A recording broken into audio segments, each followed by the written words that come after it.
안녕하세요. 자, 이번 주에는 475페이지 주택임대차 보호법 보도록 하겠습니다. 자, 먼저 1번의 주택임대차 보호법 적용 범위인데 동그라미 1번 주거용 건물 밑줄 치시고요. 주거용 건물만 적용되고요. 그러나 일시사용을 위한 임대차임이 명백한 경우에는 적용되지 않습니다. 동그라미 2번 주거용인지 여부는 공부를 기준으로 판단하는 게 아니라 실제 사용 용도를 기준으로 판단합니다. 동그라미 3번 미등기 전세 가건물 무허가건물도 적용됩니다. 그러나 동그라미 4번 사용대차 콘도 불법으로 주거용으로 개조한 경우 사용대차 즉 차임을 지급하지 않는 것은 임대차가 아니죠. 적용되지 않습니다. 자, 그 다음에 동그라미 5번 원래 자연인만 적용되는데 예외적으로 법인도 적용됩니다. LH, 한국토지주택공사, 지방공사, 즉 서울 SH공사, 인천도시공사, 경기도시개발공사 이런 경우는 적용됩니다. 동그라미 6번 중소기업도 적용됩니다. 그러면 대기업은 적용되지 않습니다.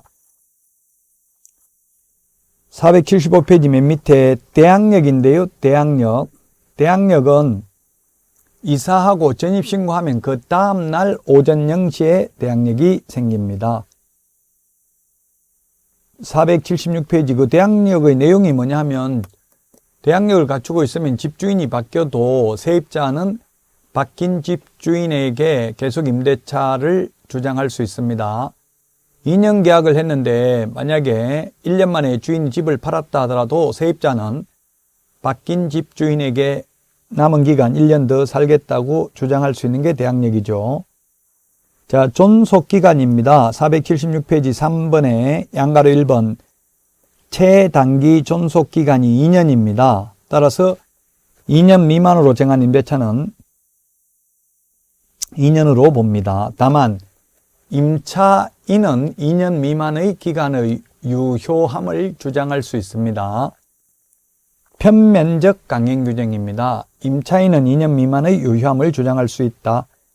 양가로 2번 법정갱신, 묵시적 갱신, 자동연장, 임대인이 임대차 기간 만료 전 6개월 전부터 2개월 전까지 2개월 동그라미 하십시오. 2개월 개정됐죠. 옛날 1개월에서 2개월 전까지 임차인에게 갱신거절 또는 조건을 변경하여야만 갱신한다는 뜻의 통지를 하지 아니한 경우 그 기간이 만료된 때에 전 임대차와 다시 임대차 계약을 한 것으로 봅니다. 이 경우 임대차의 존속기간 2년이고요. 법정갱신의 경우도 임차인은 언제든지 해지 통고할 수 있고 이 경우 3개월이 지나면 효력이 발생합니다. 476페이지 맨 밑에 동그라미 2번 다만 임차인이 2기의 차임에게 달하도록 연체하거나 그 밖에 임차인으로서의 의무를 현재 위반한 경우 법정갱신 적용되지 않습니다. 법정갱신, 묵시적 갱신, 자동연장은 임대차 기간 끝나기 6개월 전부터 2개월 전까지 요 4개월 동안 갱신거절 통지 안 하면 묵시적 갱신된다. 다시 종전과 동일한 조건으로 계약 체결한 것으로 봅니다. 자, 그 다음에 양가로 3번입니다. 477페이지 계약갱신 요구권입니다. 임대인은 임차인이 임대차 기간 끝나기 6개월 전부터 2개월 전까지 기간 이내에 계약갱신을 요구할 경우 정당한 사유 없이 거절하지 못한다. 역시 6개월 전부터 2개월 전까지입니다. 4개월 동안 2년 더 살겠다고 갱신 요구하면 정당한 사유 없이 거절하지 못합니다. 그러나 기억에 2개의 차임에게 해당하는 금액에 이르도록 차임을 연체한 사실이 있는 경우 지금 현재 연체되고 있어야 되는 게 아니라 과거에 연체된 적이 있는 경우 갱신 요구를 거절할 수 있습니다. 나머지는 다 상가하고 똑같죠. 나머지는 다 상가하고 똑같으니까 조금 이따 상가에서 보기로 하고요. 다만 478페이지 위에서 세 번째 줄에 동그라미 2형 밑줄 치십시오. 임대인의 직계 존비속을 포함한 임대인이 목적주택에 실제 거주하려는 경우 즉 주인이 직접 살아야 된다, 세입자 나가라 하면 나가야 된다는 이야기입니다. 그러나 상가의 경우에는 주인이 직접 장사하겠다고 세입자 내보낼 수 없죠. 동그라미 2번. 주택 임차인은 계약갱신 요구권을 1회에 하나여 행사할 수 있습니다. 갱신된 임대차의 존속기간 2년입니다. 1회에 하나에 행사할 수 있기 때문에 한 번은 행사할 수 있습니다. 그래서 주인 입장에서는 반드시 2년 지나면 계약갱신 요구권을 행사해서 2년 더 거주할 건지 꼭 물어봐야 되겠죠. 아무 말 안 하고 자동 연장되면 또 2년 지나고 나서 한 번은 더 계약갱신 요건을 행사할 수 있습니다. 동그라미 3번. 갱신된 임대차는 전 임대차와 동일한 조건으로 다시 계약한 것으로 본다. 다만 차임과 보증금은 법 7조 범위에서 정감할 수 있다. 정액은 5%까지만 정액 청구할 수 있고요. 감액은 상한선이 없죠. 동그라미 4번. 갱신되는 임대차의 해지에 관하여는 법정 갱신을 준용한다. 이 말은 갱신 요구에 의해서 갱신되더라도 세입자가 나가고 싶으면 주인한테 이야기하면 3개월 지나면 효력이 발생한다. 즉 3개월 지나면 보증금 내줘야 된다는 이야기입니다. 자, 그 다음에 동그라미 5번은 뭐냐면 주인이 직접 산다고 세입자 내보내놓고 주인이 직접 안 살고 다른 데 세를 놓게 되면 기존 세입자한테 손해배상을 해야 된다는 이야기입니다. 자, 동그라미 6번. 손해배상은 이 세 가지 중에서 큰 금액입니다. 큰 금액 밑줄 치십시오. 동그라미 6번 큰 금액 밑줄 치시고요. 뭐가 큰 금액이냐 하면은 기억해 보면 환산월차임 3개월분, 환산월차임 3개월, 환산월차임이라는 것은 전세를 월세로 환산한 금액이죠. 그 다음에 니은에 보면 임대인이 제3자에게 임대하여 얻은 환산월차임과 갱신거절 당시 환산월차임 간 차액의 2년분에 해당하는 금액. 예를 들면 월세 100만 원에 있다가 기존 세입자 내보내고 새로운 세입자한테 200만 원에 세를 놨으면 차액이 100만 원이잖아요. 그거 2년분이니까 24개월분이 되겠습니다. 그러면 2,400만 원이 되겠죠. 차이 나는 거. 그 다음에 디귿. 실제 손해 입은 액. 이 중에서 세 개 중에서 큰 금액을 손해배상해야 됩니다. 큰 금액. 자, 그 다음에 479페이지 갱신 거절된 임차인이 요구할 수 있는 정보입니다. 그러면 주인 직접 산다 해놓고 주인 직접 안 살고 다른 데 세를 놓으면 손해배상 받을 수 있는데 세입자는 다른 데 세를 놨는지 안 놨는지 알려면 어떻게 해야 돼요? 동사무소에 이게 열람 요청을 할 수 있다고요? 임대차 목적물, 그 다음에 임대인, 임차인 인적사항, 임대인, 임차인의 성명, 법인명 또는 단체명으로 한정한다. 주민등록번호 같은 건 요청할 수 없고요. 확정일자 부여일, 차임, 보증금, 임대차 기간을 요청할 수 있습니다. 그러면 주인이 안 살고 다른 사람이 전입신고되어 있으면 손해배상 청구하면 되겠죠. 자, 그 다음에 4번 차임 등의 정감 청구권입니다. 동그라미 2번에 보면 20분의 1, 즉 5% 범위 내에서만 정액 청구할 수 있고요. 또 이 5% 범위 내에서 시도 조례로 달리 정할 수도 있습니다. 자, 그 다음에 월차임 전환율입니다. 동그라미 3번. 월차임 전환율은 이 둘 중에서 낮은 비율을 초과할 수 없습니다. 높은 게 아니라 낮은 비율을 초과할 수 없는데 기억에 은행법에 따른 은행의 대출금리 및 해당 지역의 경제 여건 등을 고려하여 대통령령으로 정하는 비율인데 그게 1할입니다. 1할 10%입니다. 그 다음에 니은에 기준금리 더하기 2% 중에서 낮은 비율을 초과할 수 없습니다. 낮은 비율이면 기준금리 더하기 2%가 되겠죠. 기준금리는 암기할 필요가 없습니다. 이거는 수시로 기준금리는 바뀔 수 있죠. 한국은행에서 공시하니까. 그래서 높은 게 아니라 낮은 비율을 초과할 수 없다는 이야기입니다. 자, 그 다음에 480페이지 확정일자입니다. 확정일자. 확정일자, 대항력에다가 확정일자를 갖추면 우선 변제권이 있죠. 우선 변제. 자, 최우선 변제가 있고, 최우선 변제가 있고, 우선 변제가 있습니다. 최우선 변제는 최고 먼저 받는 대신에 일정 금액만 최고 먼저 받습니다. 대항력입니다. 대항력은 이사를 하고 전입신고하면 그 다음날 대항력이 생긴다고 했습니다. 대항력만 갖추면 최우선 면제 받고요. 우선 면제 받으려면 대항력에다가 확정일자도 받아야 됩니다. 이사하고 전입신고하고 그 다음에 확정일자도 받아야 됩니다. 확정일자 받으면 확정일자 받은 당일날 후순위 권리자 그 밖의 채권자보다 전액을 우선 면제 받습니다. 대항력에다가 확정일자까지 받으면 전액에 대해서 후순위보다 우선 면제 받는다. 확정일자는 읍면동 주민센터에서 받아도 되고요. 그 다음에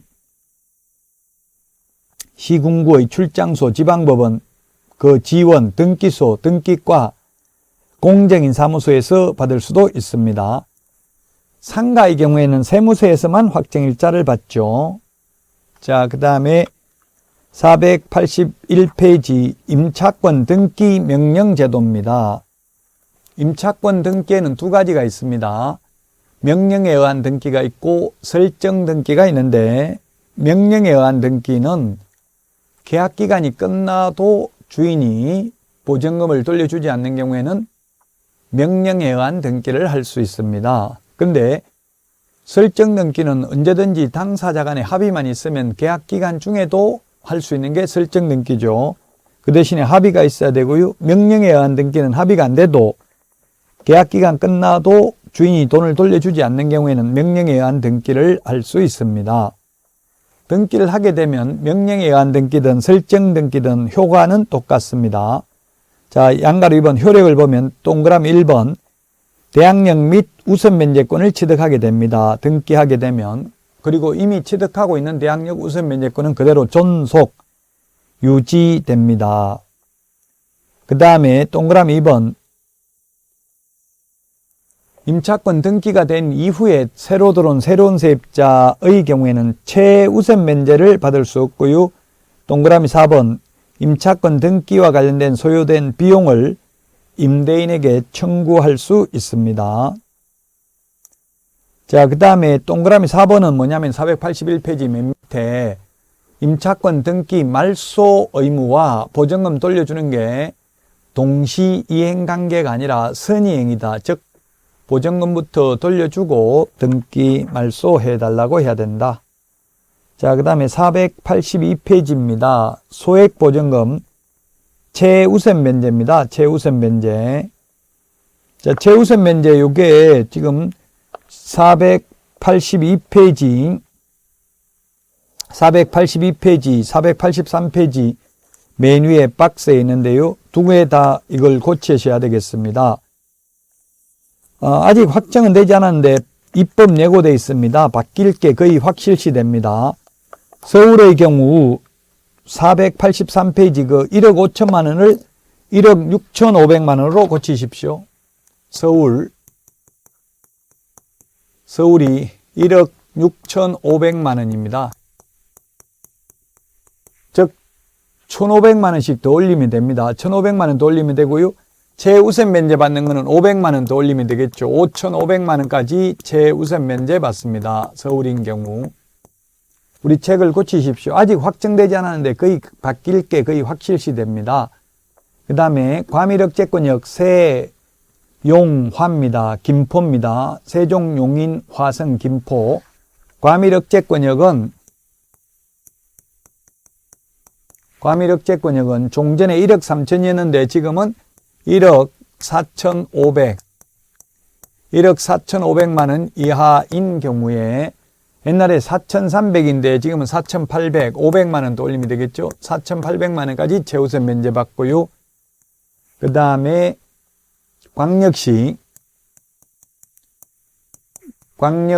그리고 안산시, 광주시, 파주시, 이천, 평택도 들어가죠. 광역시는 옛날에 7천만 원이었는데 8,500만 원, 8,500만 원 이하인 경우에 2,800만 원까지 최우선 면제 받습니다. 그 다음에 기타 지역의 경우에는 6천만 원이었는데 이게 7,500만 원. 우리 교재에는 6천만 원 돼 있죠? 7,500만 원으로 수정하십시오. 7,500만 원 이하인 경우에는 2천만 원이었는데 2,500까지 최우선 면제 받습니다. 나누기 3을 해서 100만 원 단위로 절하하면 됩니다. 자, 우리 기본서 483페이지 메뉴의 박스, 그 다음에 482페이지 그 양가로 2번에 있는 숫자 고치시기 바랍니다. 2021년 5월 11일 날 개정됐는데 지금 2023년 1월부터 이렇게 시행할 예정이라고 했는데 아직은 시행은 안 되고 있습니다만은 거의 바뀔 게 확실시 됩니다. 자, 그 다음에 483페이지 양가로 4번 주택임대차 표준계약서입니다. 법무부 장관이 국토부 장관과 협의하여 정하는 주택임대차 표준계약서를 우선적으로 사용한다. 다만 당사자 간의 다른 서식을 사용하기로 합의한 경우에는 그러하지 아니하다. 주어가 법무부 장관입니다. 법무부 장관이 국토부 장관과 협의하여 정한 표준계약서를 우선적으로 사용합니다. 자, 그 다음에 8번 주택임대차위원회입니다. 주택임대차위원회를 법무부에 동그라미 1번 둔다. 동그라미 2번 위원회는 위원장 1명 포함하여 9명 이상 15명 이하고요. 위원장은 법무부 차관입니다. 위원장은 법무부 차관이 되겠습니다. 484페이지 양가로 3번 위원의 임기인데 2년입니다. 2년 동그라미 하십시오. 동그라미 1번 맨 뒤에 2년 동그라미 하시고요. 다만 공무원인 위원의 임기는 그 직위에 재직하는 기간이 되겠고요. 자, 그 다음에 485페이지입니다.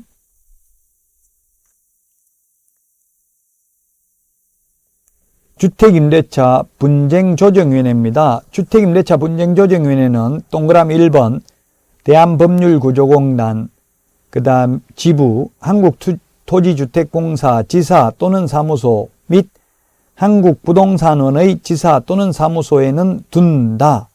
즉 법률구조공단 LH, 그 다음에 한국부동산원에는 둔다.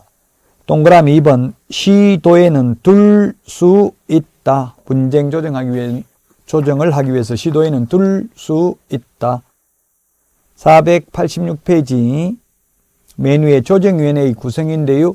조정위원회는 위원장 1명 포함하여 5명 이상 30명 이하입니다. 그 다음에 조정위원회 위원은 두는 기관에 따라서 다른데요. 공단의 경우 이사장이, 공사의 경우 LH 주택공사는 사장이, 부동산원의 경우는 원장이 임명하거나 위촉합니다.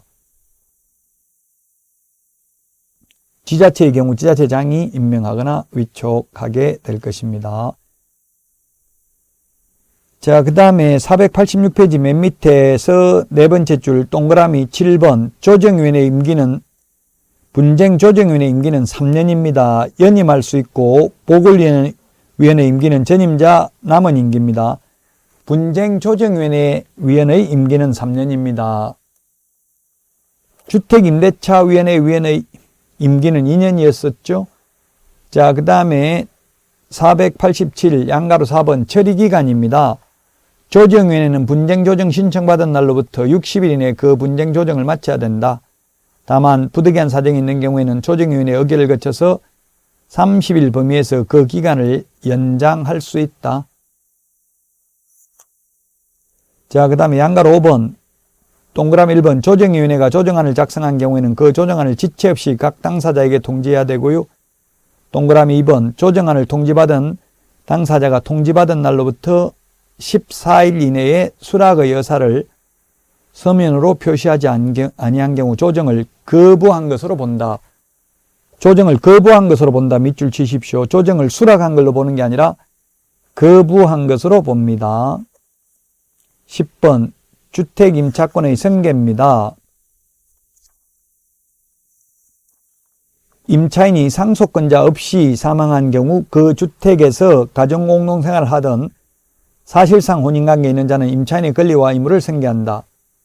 그리고 2번 사망 당시 상속권자가 그 주택에서 가정공동생활을 하고 있지 아니한 때에는 그 주택에서 가정공동생활을 하던 사실상 혼인관계에 있는 자와 이촌 이내의 친족이 공동으로 임차인의 권리와 의무를 승계한다. 488 두 번째 줄, 임차인이 사망한 후 1개월 동그라미 하십시오. 1개월 이내에 임대인에 대하여 반대 의사 표시를 한 경우에는 그러하지 아니하다. 자, 임차인이 있고요. 사실혼 관계 배우자입니다. 임차인이 있고 그 임차인과 사실혼 배우자입니다. 사실혼이 보호받는 것은 오직 주택임대차 보호법밖에 없습니다. 상가 건물임대차 보호법, 부동산 실명법에서 배우자는 모두 법률상 배우자만을 의미합니다. 임차인하고 사실혼 관계에 있는 배우자 둘이만 살다가 사망해도 100% 상속이 됩니다. 그런데 문제는 이촌 이내의 상속인이